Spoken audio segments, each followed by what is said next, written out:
Fala pessoas épicas, eu sou Cícera Ferreira e vocês estão aqui no podcast Café do Milhão, organizado pelo Instituto Job. Só que hoje eu estou trazendo algo altamente disruptivo para poder aí ajudar você, empreendedor, a entender um pouquinho mais sobre os seus direitos. Olha que tema sensacional, influências políticas no empreendedorismo. E sabe o que a gente vai estar trazendo hoje? Marília Dantas, candidata a deputada federal. Fica conosco. Mas antes eu vou pedir para vocês mandar o link para os amigos de vocês, se inscrevam no nosso canal, chama o pessoal para se inscrever no nosso canal, porque esse canal é feito para você que é louco por empreendedorismo. Com vocês agora, Marília Dantas. Marília, fala um pouquinho para a gente agora. Olha aí para a câmera, se apresenta, conta um pouquinho de você, de Marília mulher, Marília pessoa, como iniciou toda essa história política na tua vida, né? O povo quer te conhecer um pouquinho. Você é formada em quê? Oi, Cícera, um prazer, muito obrigada por me trazer aqui. É um grande prazer estar aqui com todos vocês. Eu nasci em João Pessoa, sou administradora de empresas e fiz ênfase em finanças, gestão de sistemas de informação. Calma, gente, ela é administradora de empresa. Aproveito para parabenizar ela, porque essa semana estamos no mês do administrador. Parabéns, viu? Muito obrigada, muito obrigada. E aí, com ênfase em finanças, gestão de sistemas de informação e negócios internacionais. E trabalhei quase 10 anos em São Paulo, em grandes empresas, na parte de planejamento financeiro, contabilidade, controladoria. Tenho MBA na FIPECAF, que é da USP, né? Os professores da USP que montaram, em contabilidade e controladoria.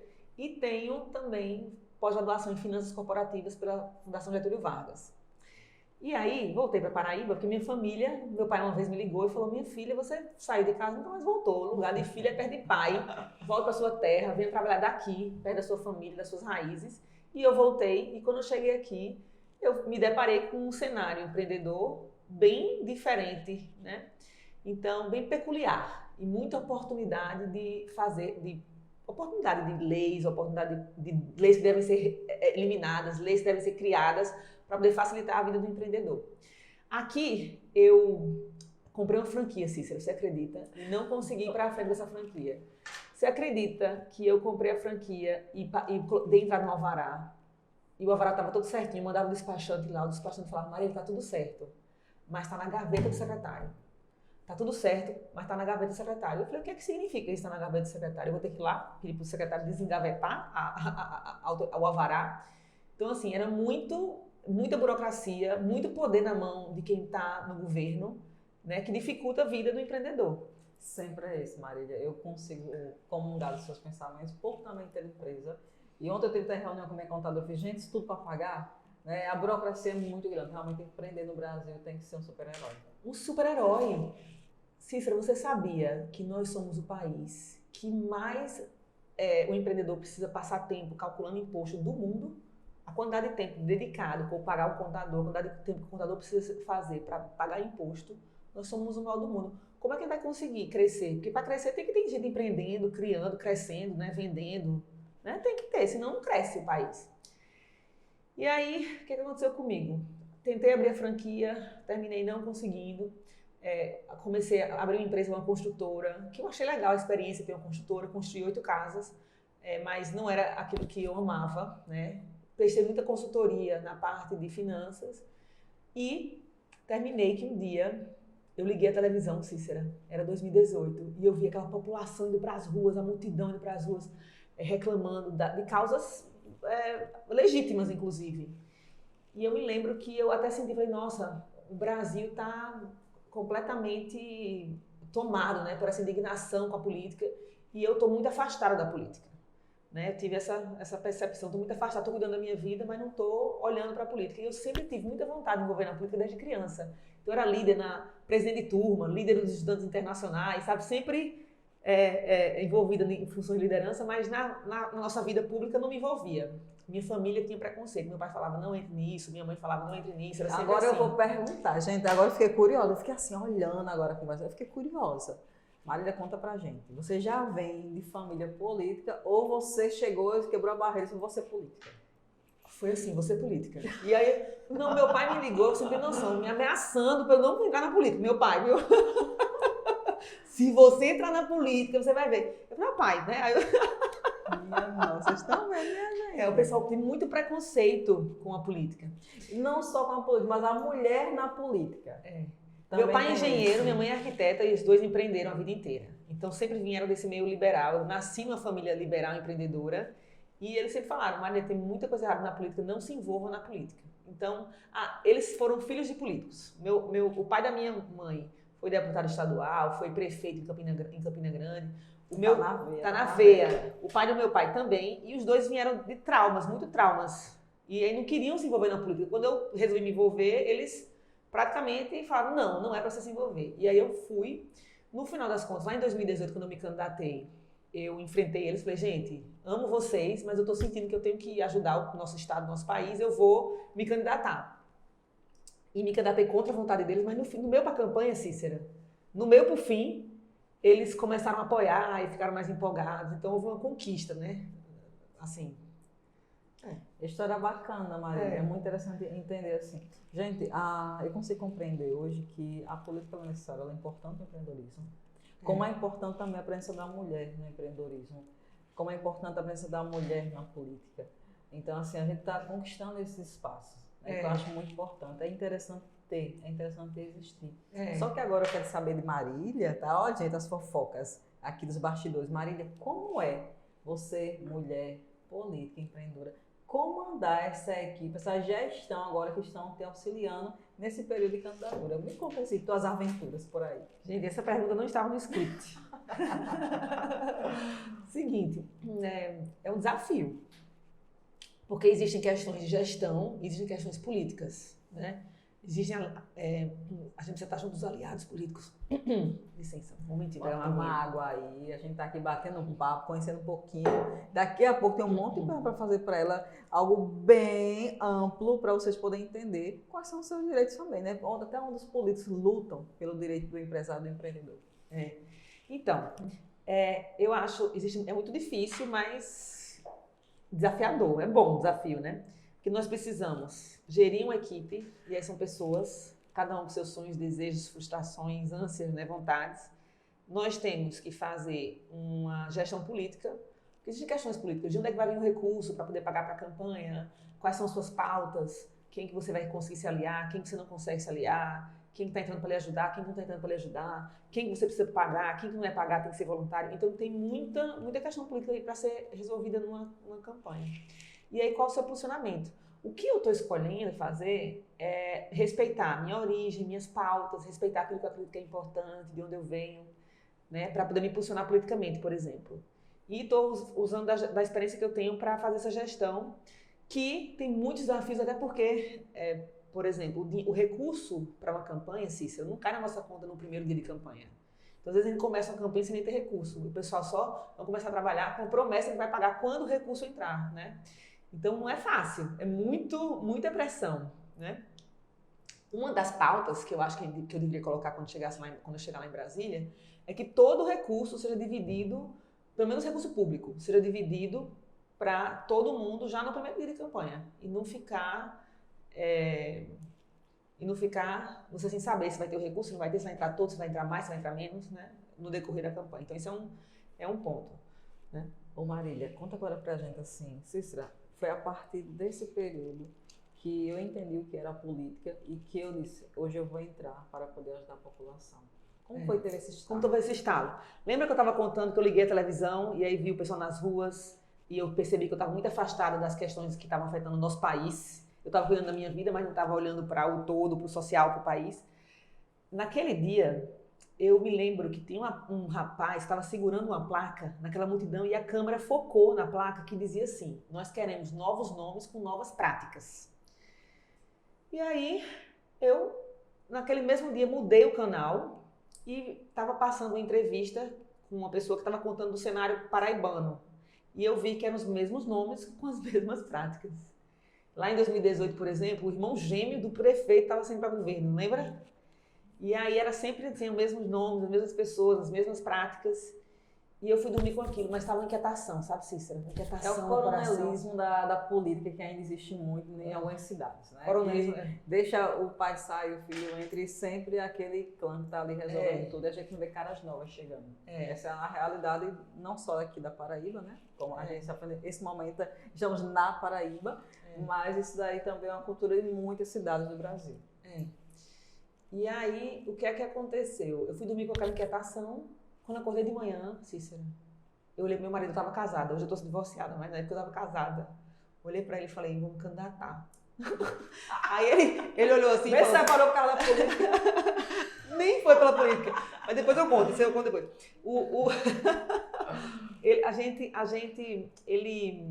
Ele falou assim, Marília, não foi isso que a gente planejou para as nossas vidas.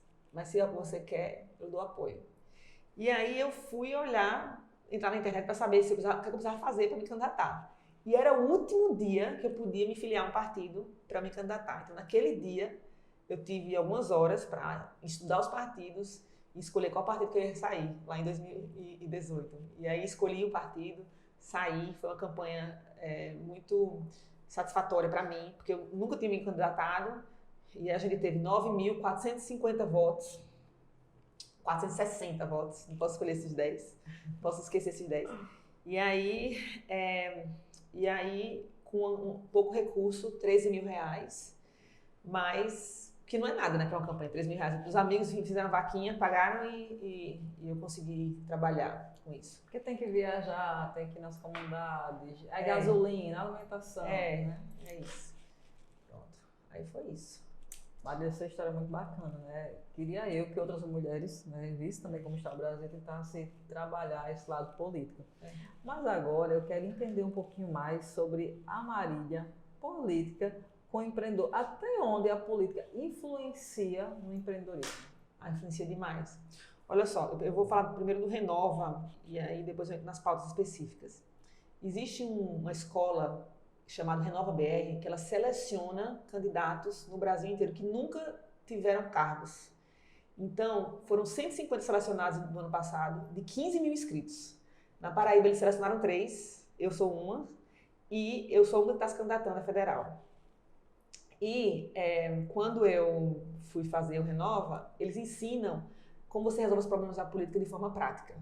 Então, como é que você, como prefeita, pode resolver as questões da educação? O que é que você pode fazer como deputada federal? Quais são as pautas? O que é que pode ser feito na saúde? O que é que pode ser feito na segurança? Entende? E aí eles trabalham muito no diálogo. Então tem gente lá dos dois pontos, gente de direita e gente de esquerda, e eles passam as aulas de forma técnica, sabe? E a gente precisa conseguir dialogar para resolver nossos problemas, né? Para resolver os problemas do país. O Renova eu acho muito especial, porque realmente me capacitou de forma técnica para estar resolvendo as questões políticas que existem. De forma técnica, porque, Cícera, você não tem noção de como tem gente que se elege e nem sabe exatamente qual a função, a responsabilidade do cargo, sabe? Por exemplo, nós estamos vendo um ambiente de muita inflação, né? Concorda comigo? Tá, uma inflação, os preços estão subindo, tá horrível. Você sabia que o deputado federal tem grande influência na inflação do país? Por quê? Porque a inflação não é só oferta e demanda. Eu entendo que tem a questão da oferta e demanda, mas é principalmente uma questão política quando o governo ele gasta mais do que o que ele arrecada. Quando o governo gasta mais do que arrecada, o país normalmente entra em inflação. E a gente acabou de... O Congresso passou um estouro do teto de gastos para uma PEC emergencial, entendeu? Então, ele está dando assistência, mas vai ocasionar uma consequência que é a inflação, e todo o Brasil vai pagar. E a inflação ela prejudica muito mais o pobre.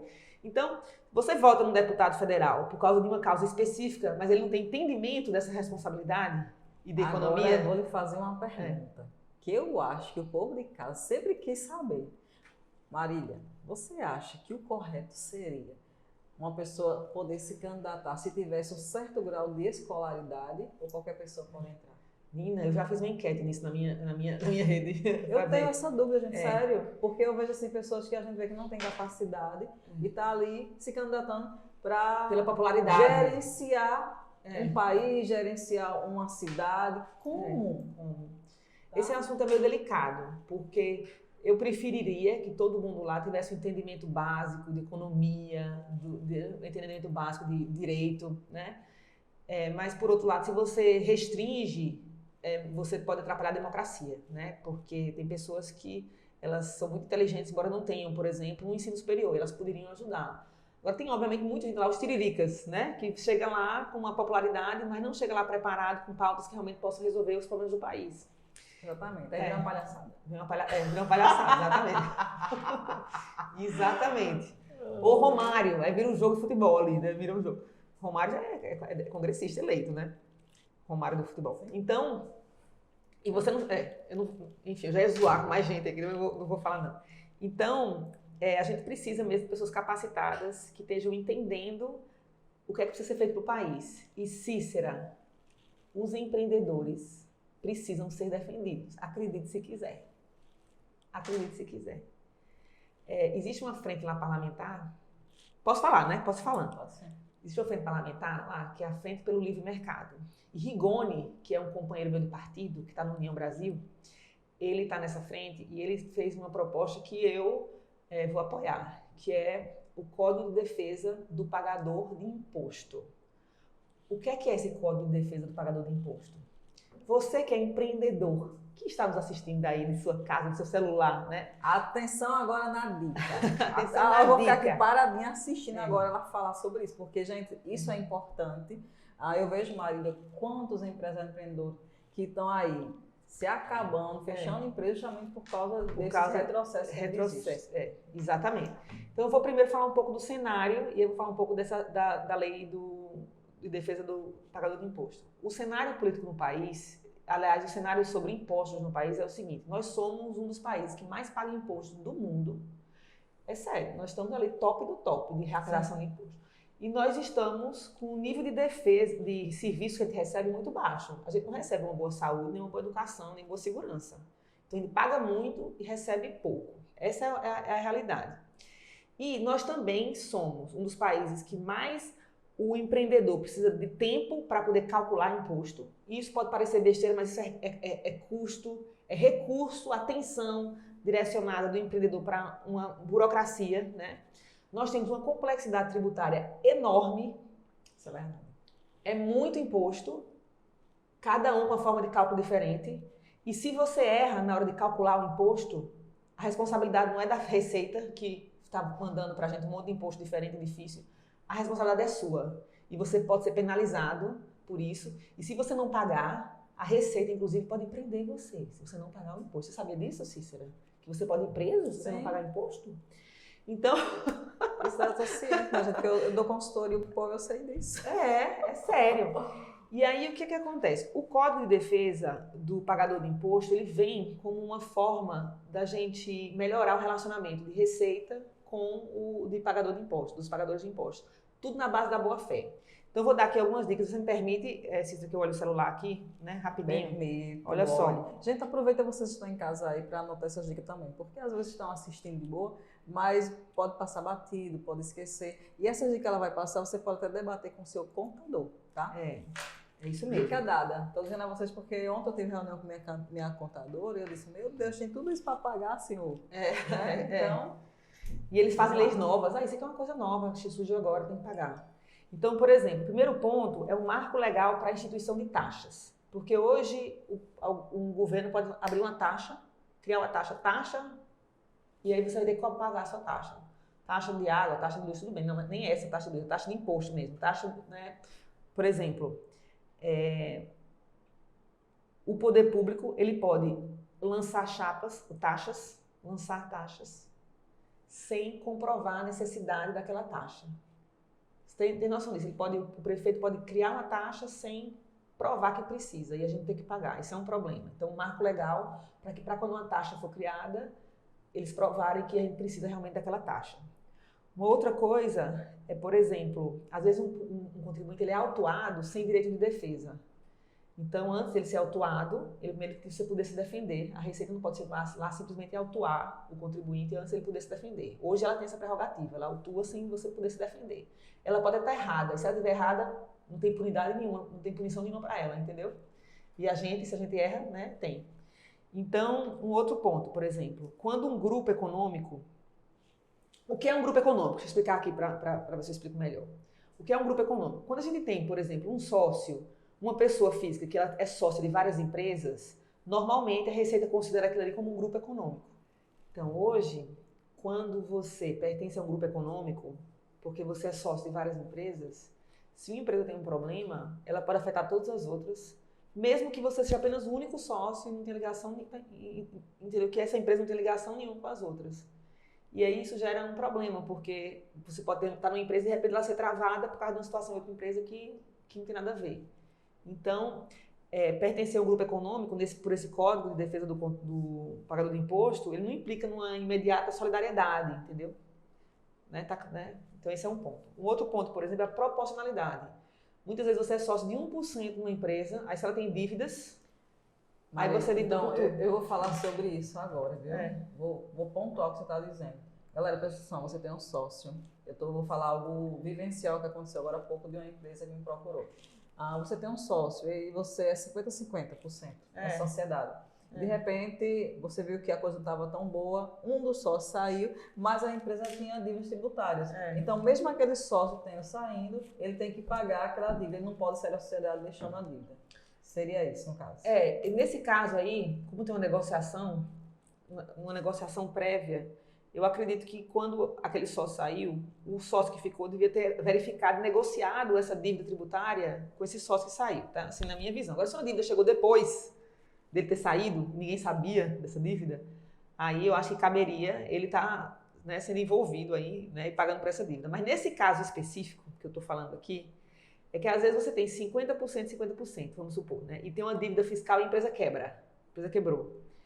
Um deles tem dinheiro para pagar e o outro não tem dinheiro para pagar. O que acontece? Esse que tem o dinheiro para pagar, ele se torna responsável por toda a dívida tributária, tá entendendo? Mesmo ele só tendo 50% da participação na empresa. E aí, a questão é, não devia ser assim. Se ele só tem 50% de participação na empresa, ele é responsável por 50% da dívida, entendeu? Né? Esse é um caso. É similar, exatamente. Galera de casa, presta atenção nessas dicas, viu, gente? Isso aí são dicas para poder ajudar você até não cair numa pegadinha lá na frente, porque inúmeras vezes o empreendedor, o empresário, gente, eles são mal assessorados. Não tem assessoramento jurídico bom, não tem assessoramento contábil bom, porque se você não tem isso, que é o básico para poder a sua empresa crescer, você não dá um passo, certo? Isso aqui é assim, isso daqui é um código, gente, de defesa do pagador do imposto que está sendo tramitado no Congresso. Então não está valendo ainda, certo? Não está valendo. O que você, telespectador, é importante que faça é quando for encontrar um candidato, né, para votar para o Congresso, verificar se ele apoia, se ele está ciente, verificar se ele não está ali apenas por uma pauta muito pequena e não está cuidando dessas coisas que são essenciais para o país, esse ambiente de negócio, né? Eu tenho um objetivo ao me candidatar, que é facilitar o ambiente de negócio, que o nosso ambiente seja tranquilo, transparente, fácil, simples, que a gente não seja prejudicado, que a Receita Federal não fique sendo uma perseguidora do empreendedor, porque hoje a Receita Federal é uma perseguidora do empreendedor. Ela chega com uma posição, se ela erra, ela não é punida. Se um funcionário, ele persegue e ele erra num cálculo, ele não é punido, não tem punição nenhuma, funcionário da Receita.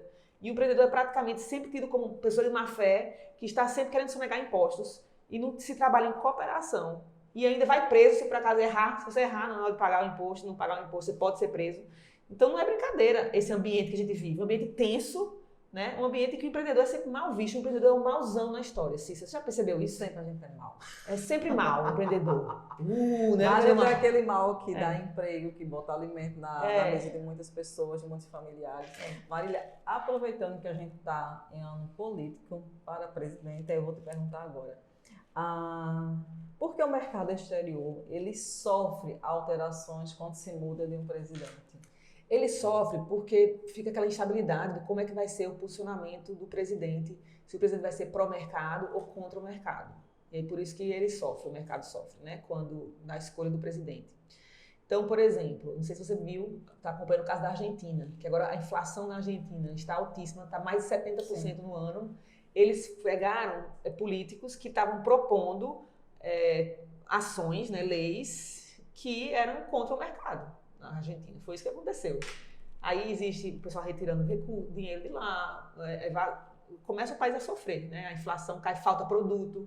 Porque, por exemplo, o que é para mim uma política de esquerda? Quando você tabela os produtos no supermercado e fala, olha, o preço tem que ser esse, para mim é uma política de esquerda, na minha visão, tá? Eu queria até tirar esse nome, esquerda e direita. Vocês me perdoem, vamos falar de esquerda e direita, não falar da política em si, né? Da política em si. Então, quando você tem uma política dessa que tabela o preço, o que é que acontece? As pessoas vão parar, eu não posso vender carne nesse preço, que eu vou ter prejuízo, então eu vou parar de vender carne, vai faltar carne na prateleira. Começa assim as crises, entendeu? E aí é o mauzão do empresário que não está querendo vender a carne, mas não está querendo ter prejuízo, né? E aí começa, né, a ter essas políticas que vão destruindo o mercado. E aí como é que é visto lá fora? Não, lá não dá para empreender, não vai colocar sua empresa lá porque eles vão querer tabelar o preço, eles vão tomar a sua propriedade, entende? Então não pode, a gente tem que a gente precisa votar em candidatos que estejam preocupados com o ambiente de negócio, que seja um ambiente próspero, que possa crescer, que possa gerar emprego. Né? Como você sabe, os seus vilões da política. Daí eu pergunto, até onde o mensalão, o petrolão, tudo isso afetou o empreendedor, o empresário no seu negócio? O mensalão e o petrolão, você está falando? Eu estou falando, eu mencionei esse, mas eu quero caracterizar digamos assim, as crises no geral política. Até onde eles estão influenciando e detonando o empresário, o empreendedor, até onde chega isso, com essas crises? Olha, eu acho que influencia muito, Cícera. Muito, muito, muito. O que é que foi o mensalão? Né? O mensalão foi o governo está pagando dinheiro para os congressistas votarem suas pautas. Né? Então, no final das contas, o Congresso estava lá, não estava preocupado nas pautas que foram eleitos. Ele estava preocupado em ganhar dinheiro e vender seu voto. Né? Isso. Então, por exemplo, muitas políticas, muitas propostas de lei que prejudicaram o empreendedor podem ter sido passadas, não estou lembrando aqui, mas podem ter sido passadas para poder eles ganharem dinheiro. Eles não estavam ali defendendo a pauta. Por isso que eu sempre falo que é importante você escolher o seu deputado pela pauta que ele defende, você está entendendo? E ficar com ele, porque aquele ali é meu deputado, ele representa minhas causas, ele representa a liberdade econômica, ele representa um Estado eficiente, redução de impostos. Né?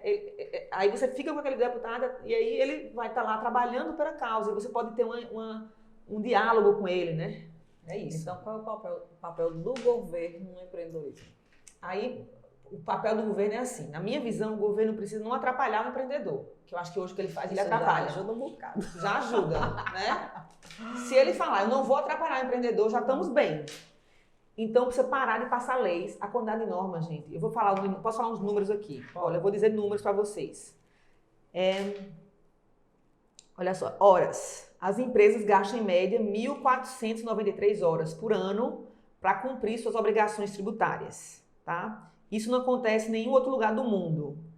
As empresas têm que cumprir com 97 obrigações tributárias e com numerosas regras sobre tributação federal, estadual e municipal. Isso é uma média de 4.377 normas, segundo o Instituto Brasileiro de Planejamento e Tributação, que as empresas precisam estar em compliance, estar atendendo, certo? Elas são constantemente atualizadas, diariamente inclusive e existe em torno de 36 modificações nas normas por hora, uma média do que acontece no governo por hora. É uma loucura o governo, e a gente tem que estar entendendo isso, porque se a gente não sabe a lei, a responsabilidade não é do governo, é nossa. A gente obrigatoriamente tem que estar sabendo o que está acontecendo com as leis lá. Então, eu estou mostrando que o governo atrapalha, porque a gente precisa ficar preocupado em estar atendendo essas normas, ao invés de estar trabalhando e fazendo crescer. Começa por aí, tá? A corrupção, que é o mensalão, o petrolão, tudo isso, atrapalha sim o mercado, vou explicar um pouco mais, porque para a gente estar atuando no mercado tranquilo, o mercado tem que estar livre, Cícera, tem que ser livre mercado. O que é que acontece quando o governo, ele tem uma empresa, o petrolão, por exemplo, nasceu da Petrobras, que tinha lá a gestão do governo dentro, né? O governo estava roubando, né? E o governo, ele coloca os preços, estabelece preço, tudo ali, né? Por isso eu sou a favor da privatização, vou explicar. O que é que acontece? Vamos supor que o governo ele é dono de um jornal, certo? E ele vai lá e ele paga aquele jornal para produzir as suas notícias. Aquele mercado, o mercado de jornal naquele estado, a gente não pode considerar como um mercado livre, um livre mercado. Por quê? Porque tem um player que é do governo. Por que não é livre? Porque aquele player ali, ele não está seguindo as regras do mercado. Ele pode lançar um livro e os outros vão lançar livros, por exemplo, mas se o livro dele não vender, ele não quebra e sai do mercado. Se o livro dele não vender, ele vai simplesmente pegar dinheiro público, botar lá e vai continuar trabalhando, entendeu? Ele pode baixar muito o preço do seu jornal e as pessoas comprarem o seu jornal pelo preço e quebrar todos os outros dos jogadores e ele não quebra porque ele está recebendo dinheiro público.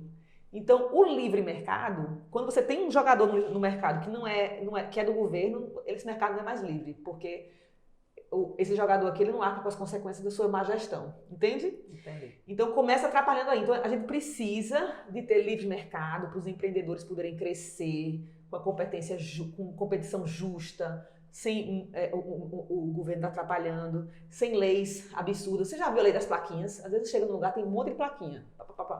Se chega um plaquinha tipo assim, você não pode discriminar a pessoa pela raça, orientação sexual, já viu, né? Já. Aqui tem plaquinha para aquilo, aqui tá o Código de Defesa do Consumidor, que a lei tal obriga a gente a colocar. Tudo bem, tem um monte de plaquinha. Mas a pergunta é, aquilo ali é útil para o empreendedor?